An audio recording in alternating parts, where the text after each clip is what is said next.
With nearly 2 billion kilometers deployed around the world, optical fiber is the backbone of today's most advanced telecommunications networks. Fiber is assembled into optical cables that link continents, cities, and neighborhoods around the world. This thin, flexible strand of ultra-pure glass is capable of carrying voice, data, and video information in the form of light signals at very high speeds. Let's take a closer look at this revolutionary transmission medium. Optical fiber is very thin. One strand is about the diameter of a human hair.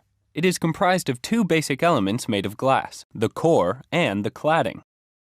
The core, the center part of the fiber, is the area through which the light signals are transmitted. The cladding layer completely surrounds the core, keeping the light from escaping. There are two different types of fiber, single mode and multi-mode. Single mode fiber has a small core diameter designed to carry light in a single path over long distances. It has high information carrying capacity and low attenuation, and is the most widely deployed optical fiber in the world. Multi-mode fiber has a larger core, which allows light to travel down many paths simultaneously. Typically, multi-mode fiber is deployed in data centers, local area networks, and storage area networks, where it is more cost-effective than single-mode fiber.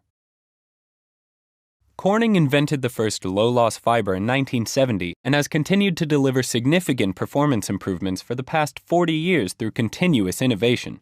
Three key attributes that can limit the speed or information carrying capacity of the optical fiber are attenuation, dispersion, and bend-induced loss in the form of macrobending and microbending performance. Attenuation refers to signal loss along the length of the fiber.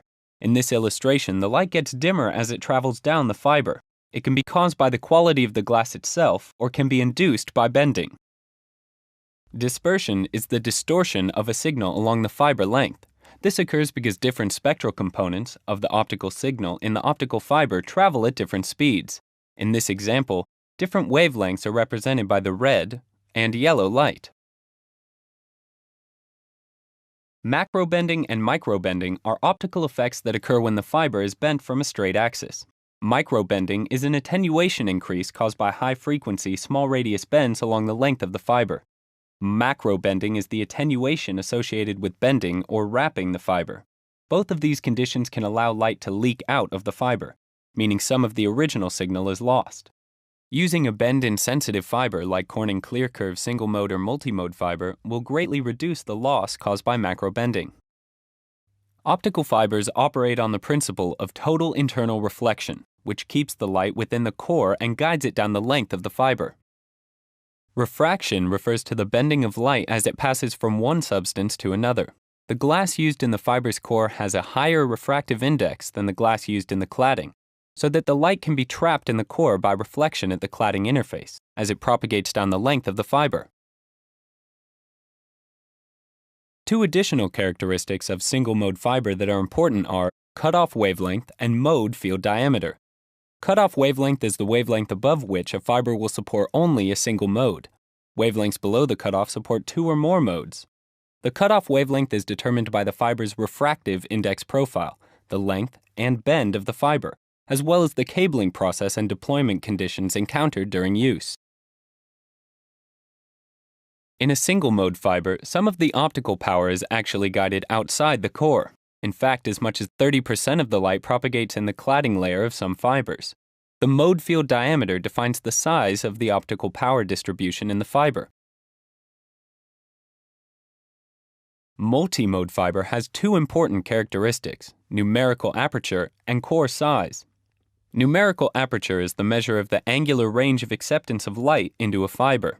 The angle over which a fiber accepts light depends on the refractive indices of the core and cladding glass. Core diameter is a fundamental design parameter of multi-mode optical fiber. The larger the core, the more modes of light can propagate through the fiber. Multi-mode fiber has a much larger core size than single-mode fiber. Optical fiber is strong, flexible, and reliable. Inch for inch, it's stronger than steel and more durable than copper. Fiber offers excellent signal performance over a wide range of environmental conditions. Since fiber carries light instead of electricity, it is unsusceptible to lightning strikes or electrical faults, and, unlike copper, it does not corrode or rust. As a result, fiber reduces maintenance costs and has a proven record of reliability in the field. In fact, it is common for customers to report to Corning that cables installed in the late 1970s or early 1980s are still in use today. Optical fiber is cost-effective, durable, and scalable, has low attenuation, and it features the superior transmission quality needed for high-speed transmission of voice, data, and video in today's leading applications. To learn more, visit our website or contact your Corning account representative.